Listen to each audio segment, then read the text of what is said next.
Analytics is an important part of any website. Analytics can help you identify UX issues, identify what content is popular with your users, and ultimately help you optimize your content and website so you can provide the most value to your users. In the previous videos, I showed you how to implement Google Analytics on your Gatsby site using the Google Analytics Gatsby plugin. Today, I'm going to show you another way you can implement Google Analytics by using the Google Tag Manger plugin.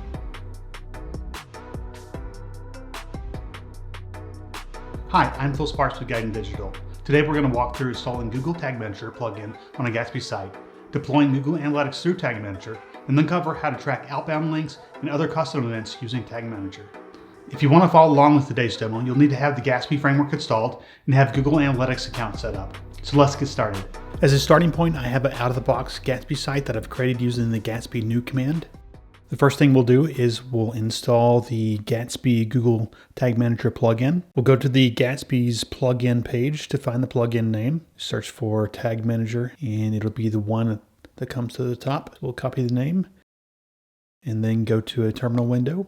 And I use Yarn for my dependency manager, so I'll do yarn add and then the plugin name. Next, we need to add the config to the plugin sections of the Gatsby config file. I'm just going to paste in the minimum configuration needed. All that's really required is to replace the Tag Manager ID here in this ID attribute. We'll come back and replace the placeholder text after we create our Tag Manager container. Now let's go to the browser and let's go to Google Tag Manager. I'm already logged in and I already have an account created. And so if you already have an account, you can then create a container for each website.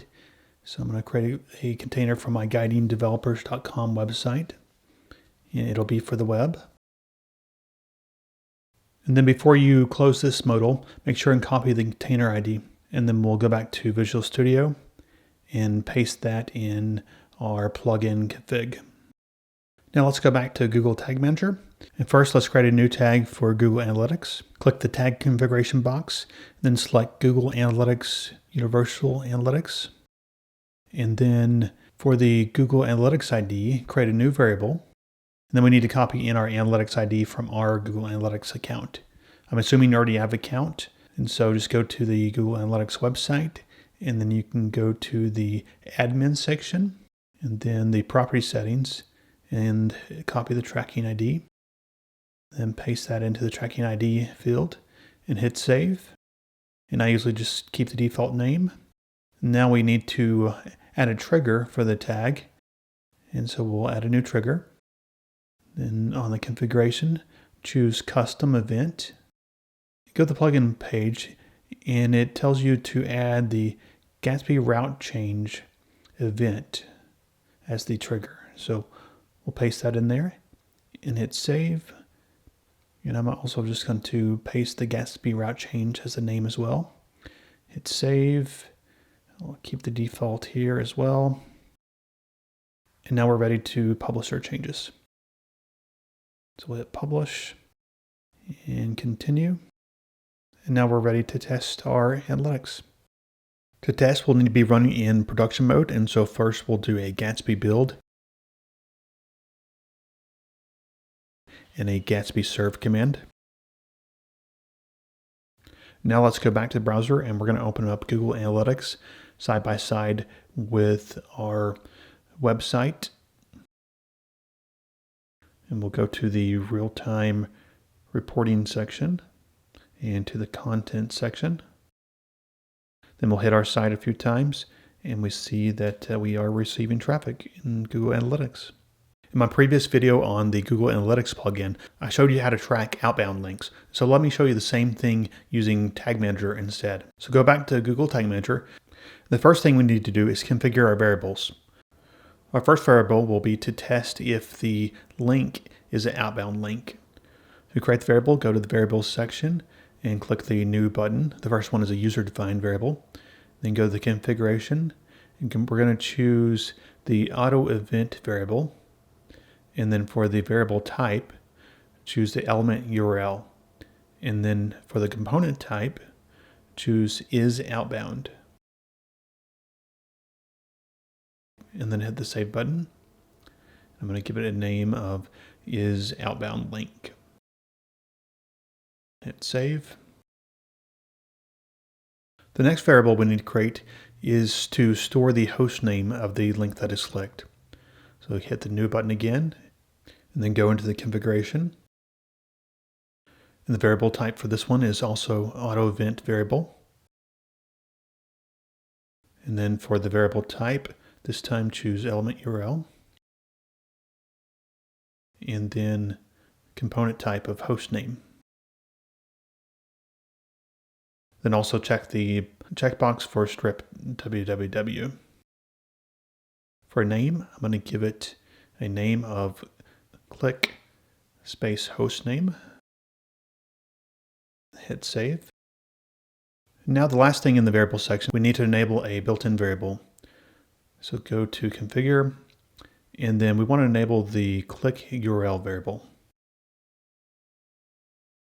The next thing we need to do is we need to configure the tag for Google Analytics. To do that, go into the tags section, and then we're going to create a new tag. Go into the tag configuration, and this will be a tag type of Google Analytics, Universal Analytics. And then for track type, we're going to choose event. For category, we're going to give it a category of outbound link click. For action, we're going to choose our click host name variable that we set up earlier. For label, we're going to choose our click URL variable that we enabled. For our Google Analytics setting, we're going to choose our Google Analytics setting that we set up earlier in the video. Then we're going to hit the save button. It'll prompt us to add a trigger. We're going to add a new trigger. Go into the trigger configuration, and we're going to choose just link clicks for the trigger type. Change it to fire on some link clicks. And then we're going to choose the is outbound link variable and have it checked to see if it's equal to true. So it'll only fire the trigger for outbound links.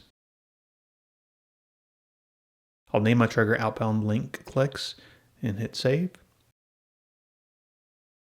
And then save our tag.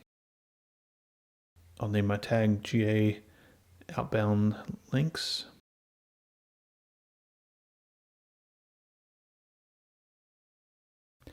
And then click the save button to save our tag. To test our changes, I'm going to switch back to Visual Studio Code. I'm going to paste in some external links. Then we'll do another Gatsby build and Gatsby serve. Then we'll go back to Google Tag Manager to test our changes. Click the preview button to open up Google Tag Manager in preview mode so you can test your changes before actually publishing. Now we'll open up our site, and we see that the Tag Manager debugging console has opened up at the bottom. Now if we click one of the external links, we see that the link click event has fired and that the GA outbound link click tag fired as well. If we click one of the internal links, we see the link click fires again, but it does not fire the outbound link click. Now let's go back to the home page and let's click a few more of the external links so we can look at see how it looks in Google Analytics. So going to Google Analytics, we'll go to the events section of the real-time reporting section. And then we see that the links are firing with the host name as the action. Now let's set up a custom event. You might use a custom event for something like a FAQ according to know which item the user clicked on. For this demo, I'm going to copy in a simple button, and I've added a on-click event that will push an event and the properties you see here to a data layer object. This data layer object was created by the plugin initially. You'll see later that it's then easy to configure Google Tag Manager to pull attributes from this data layer. Before we switch back to Google Tag Manager, we'll go ahead and do another Gatsby build and Gatsby serve, so our website will be ready for when we're ready to test. Now let's switch back to Google Tag Manager and we'll add the configuration that we need there. First, we'll set up our variables. We need to add 3 different variables, one for the category, one for the action, and one for the label. We'll click the new button to add our first, then click on the configuration. These will all be data layer variables. So the first one will be for category. I'm going to name these kind of generic because these might be used by other custom events as well. So the first one I'm going to name GA custom event dash category. Then I'll create my second one. also a data layer variable. And this one will be for the action. And then I'll use a similar naming convention, GA custom event dash action. Save it. And then I'll add my third one, also a data layer variable. And this one will be for the label. And name it GA custom event dash label. And then hit the save button.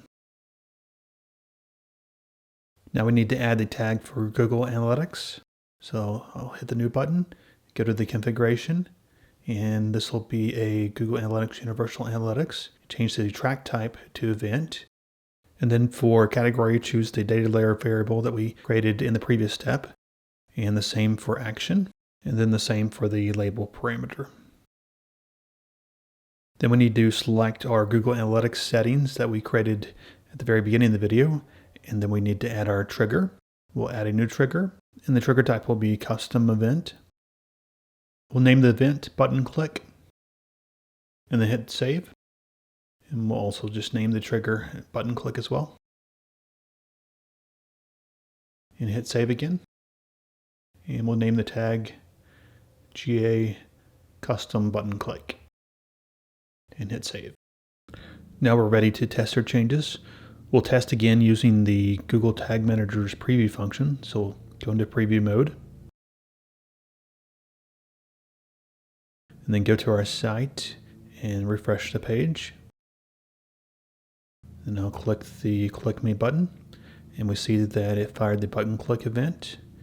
If we go over to the data layer and examine it, we see our category, action, and label. We'll click it a few times, then go to our analytics. Then we see that the events flow into Google Analytics. If we drill down, we can see the label that we expect. Thanks for watching today. If you found this content useful, give me a like and make sure to subscribe for more content on web best practices. Also, if you have any questions on today's content, leave a comment below and I'll try to respond to each one. Thanks.